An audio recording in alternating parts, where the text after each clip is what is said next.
that my wife has gone in there and they are locked in church the whole week. What is going on? My relative has been taken to hospital. They have been taken to church. They were very sick instead of hospital. Now they are there 3-4 days. And Reverend Mark, that raises the whole question, issue that Kanga had raised on the regulation of churches. For you, do you think the churches regulating themselves and having this umbrella, as he says, is it working? That is, of course, there is need for the church and the community of believers and churches.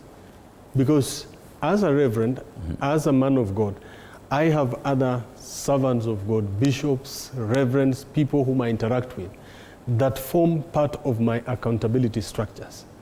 So that if they see me doing something, they see something posted on social media that it happened in my congregation or when I was ministering, they can call me in the evening and say, hey, man of God, what we saw, is that really you, or is it photoshopped, or is it someone just doing some monkey tricks? Okay. And if they notice something wrong, they will call me to order. That is, self-regulation is actually where the community of believers hold each other to account. Even in the scripture, when you look at a scripture, in the formative stages of the church, when Peter and the rest were doing their thing, Paul went elsewhere, and when they returned to Jerusalem, they had a council meeting.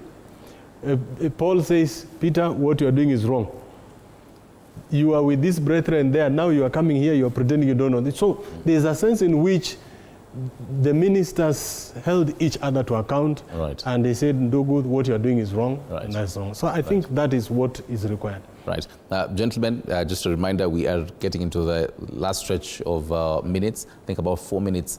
So I'd really like us to utilize this particular minutes to get solutions. Reverend Kanga, even as you chiming on this, on what they were saying, have we forgotten the Shakahola massacre, and are we seeing a resurgence of such?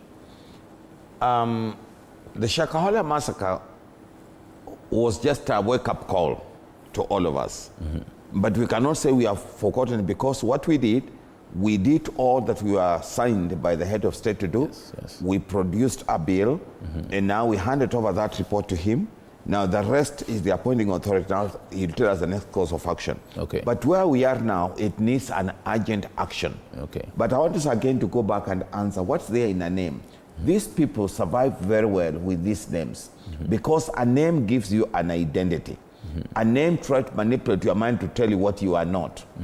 And when we isolate you, we make sure your mother is away, your community is away, and you are just there. Then you are being called a son of heaven. Then you see as if you belong to heaven. That's what that team in Shakahola did too. Yeah. I went to Shakahola, and there were the names of Jerusalem. All the biblical names were in those places where those people were dying. Right. So names are used to manipulate, to dominate you, to isolate your mindset from where you belong. Okay. So that they tell you, if they tell you are a fool, you say, yes, I'm a fool. A fool from where? From my own place. Okay. Sema we mjinga? Yes, mimi mjinga kutoka kwetu, because you have already been manipulated and dominated. Okay. And so, this thing cannot happen. We cannot help through this way. Number one, we have what we call common sense parenting. Parents, we must begin common sense parenting about religion, spirituality when our children are still young, right, so that they can have fruits. Number two is what my brother have said. The church must call herself to order.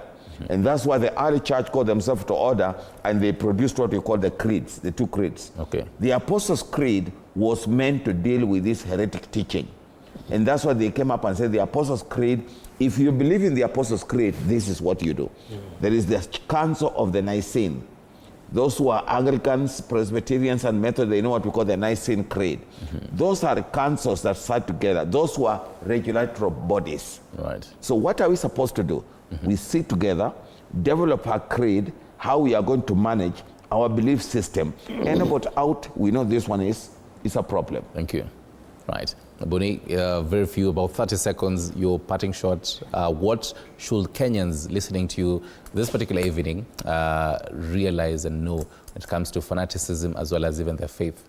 One thing when it comes to fanaticism or addressing that, one thing we need to do is education and interreligious dialogue. Another thing we need to do community engagement.